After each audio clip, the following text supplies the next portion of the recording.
ಏನು eliminator play of ಅಂತ ಬಂದಾಗ RCB ಡ್ರೆಸ್ಸಿಂಗ್ ರೂಮ್ ನ ವಾತಾವರಣ ಹೇಗಿರುತ್ತೆ? ಎಲ್ಲೇ ಕೇಳಿ ನೀವು, ನಾನು RCB ಆಡ್ಬೇಕು ಅಂತ. ಒಂದು RCB ಅಲ್ಲಿ ಇರುವಂತ ಒಂದು ಕಲ್ಚರ್, ಇನ್ನೊಂದು RCB ಇಂದ ಸುಮಾರು ಜನ ಯಂಗ್ಸ್ಟರ್ಸ್ ಗೆ ಚಾನ್ಸ್ ಸಿಕ್ಕಿರುವಂತದ್ದು. ಚಹಲ್ ಇಲ್ಲಿಂದಾನೆ ಹೋಗಿರುವಂತದ್ದು, ದೇವದತ್ ಪಡಿಕಲ್ ಇಂಡಿಯಾಗೆ ರಿಪ್ರೆಸೆಂಟ್, KL ರಾಹುಲ್ ನಿನ್ನೆ ಆಡುದು ಬಟ್ ಬೆಳೆಸಿದ್ ಫಸ್ಟ್ ಆಡಿದ್ದು ಇಲ್ಲೇನೆ.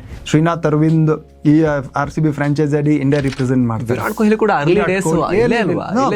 ಎಷ್ಟು ಜನ ಇದಾರೆ ನೋಡಿ ಇಂಡಿಯಾಗೆ, ಎಂತಿಂತ ಒಳ್ಳೊಳ್ಳೆ ಪ್ಲೇಯರ್ಸ್ ನ ಕೊಟ್ಟಿರುವಂತ ಒಂದು ಫ್ರಾಂಚೈಸ್ ಇರ್ಬೇಕಾರೆ. ಅವ್ನು ನಾಕ್ಔಟ್ ಅಂತ ಬಂದಾಗ ಪ್ರೆಷರ್ ಅಂತೂ ಏನೂ ಇರಲ್ಲ, ನಾರ್ಮಲ್ ಗೇಮ್ ತರ ಟ್ರೀಟ್ ಮಾಡ್ತಾರೆ. ಶಾರ್ಜಾಲ್ ಇನ್ನೂ ಜ್ಞಾಪಕ ಇದೆ, KKR ಅಗೇನ್ಸ್ಟ್ ಸೋಲ್ತೀವಿ ನಾವು, ಒಬ್ರಿಗೊಬ್ರು ಮಾತಾಡ್ತಾ ಇಲ್ಲ, ಎಲ್ಲ ತಲೆ ಮುಚ್ಕೊಂಡು ಫುಲ್ ಕ್ಯಾಪ್ ಮುಚ್ಕೊಂಡು ಹಿಂಗ್ ಕೂತಿರೋದು ಬಿಗ್ ಪ್ಲೇಯರ್ಸ್. ಸೊ ಆ ತರ ಇನ್ಸ್ಟೆನ್ಸ್ ಮರೆಯಕ್ ಸಾಧ್ಯನೇ ಇಲ್ಲ. ಅದು ಹೆಂಗಿತ್ತು ಅಂದ್ರೆ, ಈ ಒಂದು ಕಂಟ್ರಿಗೆ ಸೋತಾಗ, ವರ್ಲ್ಡ್ ಕಪ್ ಸೋತಾಗ ಏನು ಫೀಲಿಂಗ್ ಇರುತ್ತಲ್ಲೋ ಆ ಥರ ಒಂದು ಫೀಲಿಂಗ್ ನೋಡಿದೆ ನಾನು RCB. ಯಾಕಂದ್ರೆ ಆ ಥರ ಒಂದು ಫ್ಯಾಮಿಲಿ ಅಟ್ಮಾಸ್ಫಿಯರ್ ಬಿಲ್ಡ್ ಆಗ್ಬಿಟ್ಟಿತ್ತು ಆ ಒಂದು ಸೀಸನ್. ಎಲ್ಲರನ್ನೂ ಬಿಟ್ಟು ಹೋಗ್ಬೇಕು ಅಂತ ಇನ್ನೊಂದು, ಫ್ಯಾನ್ಸ್ಗೆ ಡಿಸಪಾಯಿಂಟ್ ಮಾಡಿದ್ವಿ ಅಂತ ಮತ್ತೊಂದು, ಅದ್ರ ಜೊತೆಗೆ ಇನ್ನು ಒಳ್ಳೆ ಸೀಸನ್ ಮತ್ತೆ ಕೈ ಜಾರೋಯ್ತಲ್ಲಪ್ಪ ಅಂತ ಮತ್ತೊಂದು ಫೀಲಿಂಗು. ಸೊ ಅದು ಆ ಕ್ಷಣಗಳು ಇನ್ನೂ ಜ್ಞಾಪಕ ಇದೆ.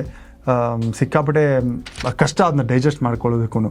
ಸೊ ಹಂಗಿರುತ್ತೆ, ಒಂದು ಸೋತಾಗೂ ಹೊರಗಡೆಯಿಂದ ಕಾಣಿಸುತ್ತೆ ಏನಪ್ಪ ಸೋತ್ಬಿಟ್ರು ಅಂತ, ಬಟ್ ಆ ಸೋತ ಫೀಲಿಂಗೇ ಬೇರೆ ಇರುತ್ತೆ. ಡ್ರೆಸ್ಸಿಂಗ್ ರೂಮ್ ನಾನು ನೋಡಿದ್ದೀನಿ, ಅದಕ್ಕೆ ಹೇಳ್ತಾ ಇರೋದು. ಫುಲ್ ವಿಡಿಯೋಗಾಗಿ ರಿಲೇಟೆಡ್ ಲಿಂಕ್ ಕ್ಲಿಕ್ ಮಾಡಿ.